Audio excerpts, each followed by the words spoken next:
Section 8, the Charter of the Municipality of Portmore, 2015, is repealed. The people of Portmore between 1994, 1995, through to 2002, 2003, they had extensive consultations right across the municipality for over 8 years. This was not a construct of the PNP government in 2003. This represents what the people of Portmore demanded.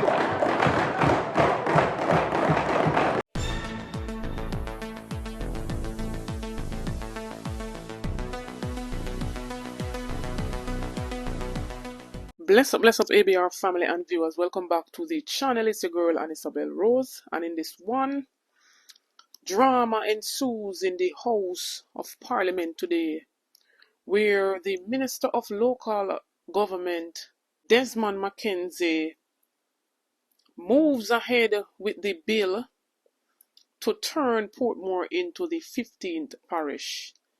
I believe that the People's National Party is just seeing this bill and elaborated a bit on the bill, only to come and find out Fitz spoke right after and letting us know that all or most of what is entailed in this new bill was in the Municipal Act. And he was basically showing up Desmond McKenzie right there, and is still holding on to the opinion of them, doing this gerrymandering only for political points and for political gains. And I'm going to hear it for yourself, ABR family. Just go ahead, like, share, and subscribe to the channel if you're new. Notification shout out goes to Major Daps. Big up yourself, Major Daps. Thanks for the continued support, each and every one. Mr. Speaker,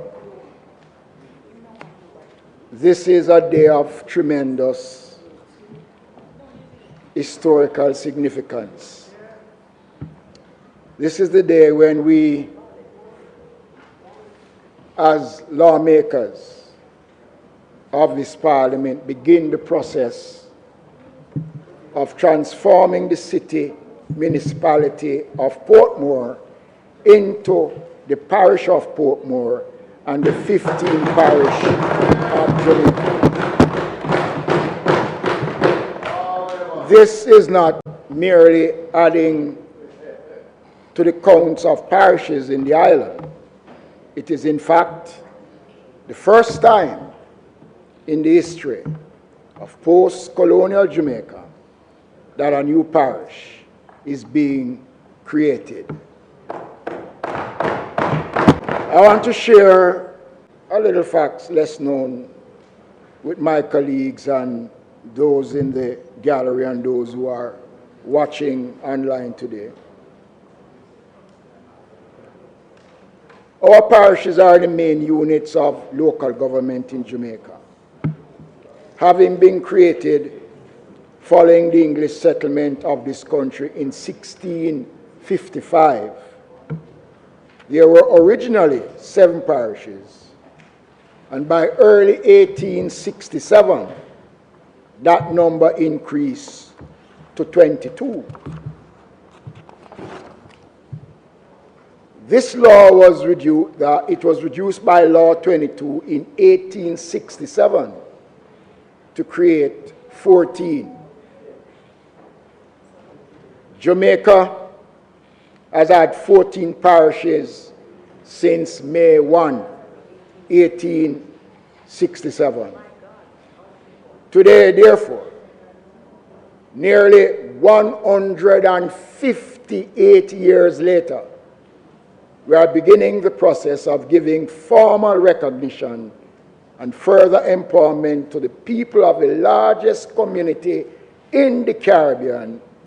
We are providing through this bill, Mr. Speaker, tabled in this House, the civic and the practical development opportunities that will allow Portmore to achieve this outstanding milestone and a fulfillment, Mr. Speaker, our commitment made to the electorates of this country by the Jamaica Labour Party while campaigning for public office.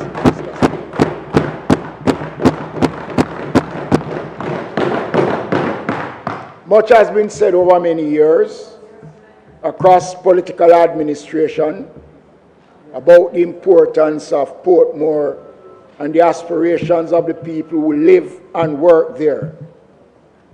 I can personally attest to that because I started out in Portmore on my own. I spent over 2 decades, Mr. Speaker, living in Portmore, and I observe and I've seen the expansion and the rise of Portmore from a very advantage, from a point that I could touch and feel the sentiments of Portmore. The bill confers the parish of Portmore. It seeks to significantly widen the door of economic and social and political development for the people of Portmore by increasing their ability, Madam Speaker, to chart their own course and to be more effective to advocate and to manage resources available for their allocation. The transformation of Portmore into a parish is not only an option that we are using, Mr. Speaker, but it is giving them as a community the right to exercise that freedom, because we're talking about the largest community in the Caribbean. And so, Mr. Speaker, this administration diligently work to change the total architecture of Jamaica into a fully modern economic and social political country that our people here and abroad are proud to live in and proud to refer as their own. Let us move to the bill. Let us get down to the business while we are here. Clause 1 contains the short title of the bill, Counties and Parishes Amendment Act 25. Clause 2, amend Section 3 of the Municipal Act, Counties and Parishes Act, to state that the municipality of Portmore shall become one parish, including Elsha Hills, Goat Island, the city of Portmore, which will be the parish capital. This clause also specifically excludes Lakes Pen, Grange Lane, Lime Tree, Grove, Quarry Hill from the parish of Portmore. Clause 3, remove the words Section 5 and 6 from the subsection Section 4 of the original act and replace with the word Sections A, Section 3AA and 5.6. Clause 4, outline the specific description of the area of Portmore in a schedule that is divided into 3 parts. Part 1 of the schedule provide the written description of what will become the parish of Portmore. Part 2 is the map of the parish of Portmore. This bill was tabled on the 28th of January 2025. That date marks a sad day in the history of this parliament.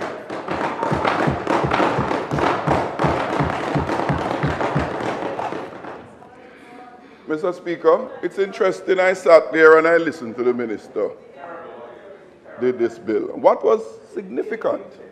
He said, this is of historical significance. over 150 years since a parish has been created. For that significance, he said the least ever said in this house in the introduction of a new bill.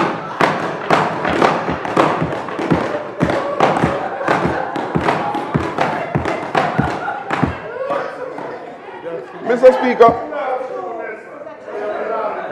for the 30 years that I have been in this house, I have never heard that minimal.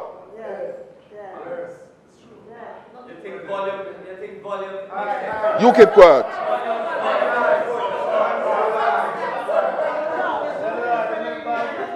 Mr. Speaker, Mr. Speaker, this bill entitled An Act to Amend the Counties and Parishes Act to declare City Municipality of Portmore the 15th parish of Jamaica and for connected matters. Mr. Speaker, this bill would have been most appropriately entitled the Gerrymandering of Political Boundaries Bill of 2025.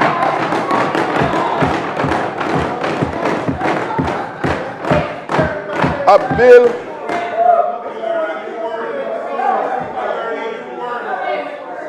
if we can have,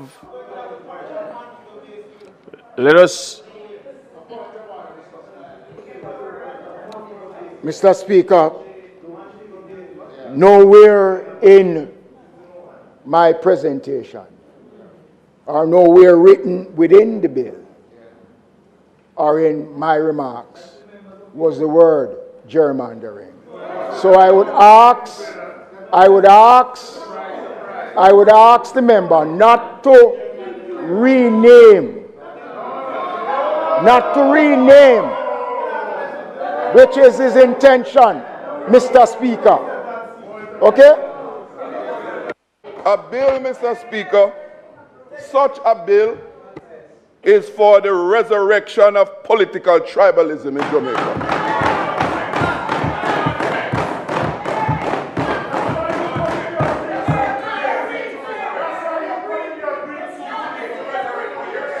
Mr. Speaker, I made the remark, Mr. Speaker, about the sparsity of merit that the minister attached to this bill that he presented. He spoke about increasing governance and all of that. When you read the MOA, it is envisioned that the designation of parish status and the municipality will strengthen its lobbying capacity, empower its citizens to more independently chart the course of development rather than being subject of the decisions made for the parish of St. Catherine. Mr. Speaker, the content of this MOA is clear that either the minister never read the charter of the Portmore municipality under the Municipal Act, because all of those things are provided for in this currently. All. Mr. Speaker, I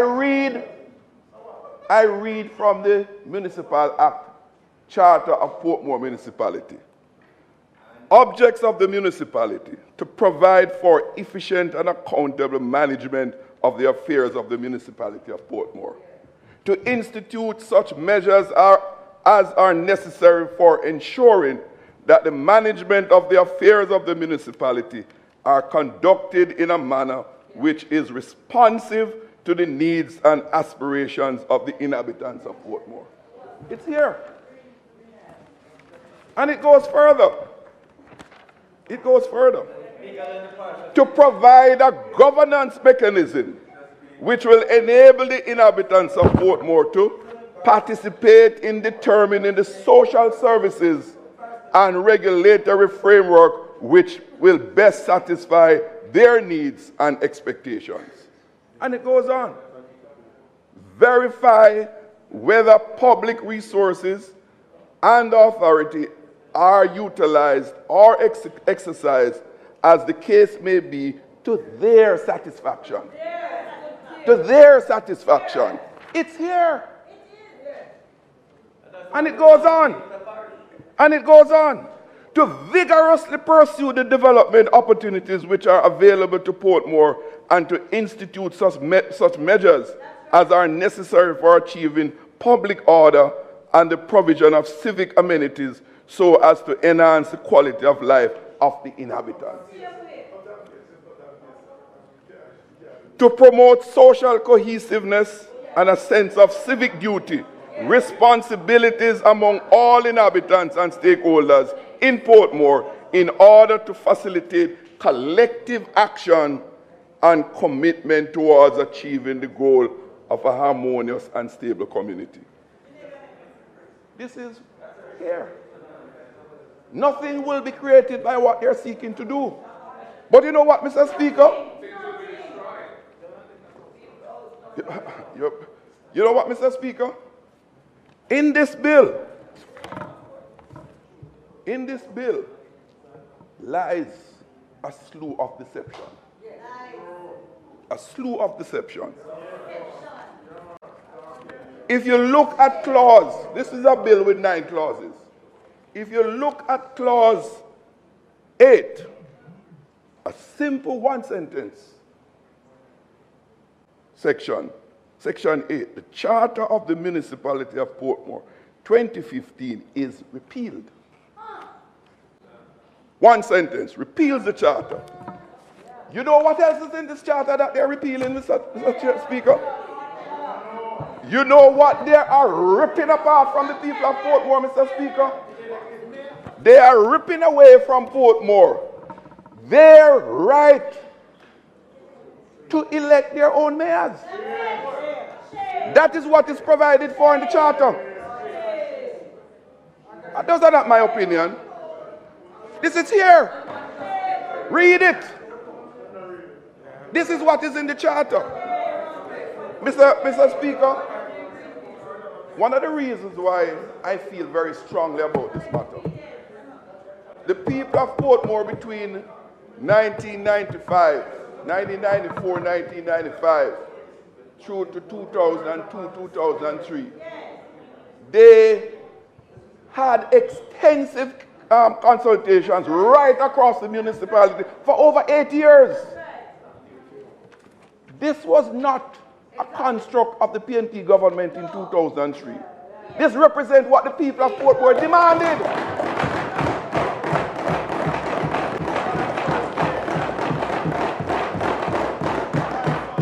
What the PNP merely did was, one, listen to the people and facilitated what they aspired to achieve. That's what brings this about. We and this side take no ownership of it. It belongs to the people of Portmore.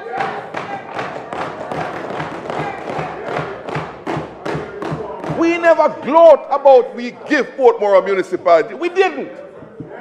The government of the day did not give the people of Portmore a municipality. The people of Portmore fought for it and they got it. They got it. Mr. Speaker, what else? What else did they sought and got in this charter? They said they don't want the political directorate on either side to select the boundaries for Portmore going forward. They didn't. They said they want to be a part of it. And that's why in the law it was stipulated that any new proposed boundary from what started the municipality must have at least 1/7 participation by the residents of Portmore. That's what they fought for.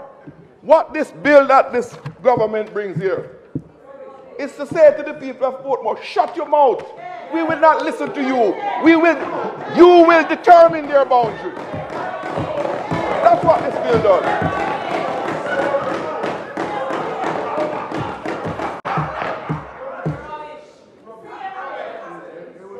Mr. Speaker, what this bill also does, that the minister did not tell you when he spoke, nor is it contained in here, and that's where the deception lies. This bill is all about one thing. All about one thing. It is all about creating a political stronghold for the Jamaica Labour Party.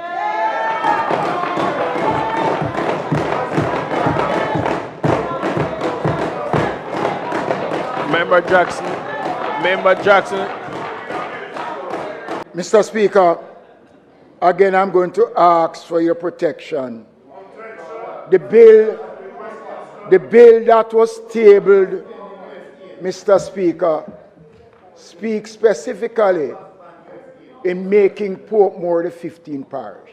Nowhere in the bill, Mr. Speaker, is any question of creating any political dominance, Mr. Speaker. Mr. Speaker, can you ask the member to stick to the bill? The member is misleading the House, misleading the country, Mr. Speaker. Can you ask the member? Can you ask the member to discontinue the mischief that he's making? He has not said anything in relation to the bill.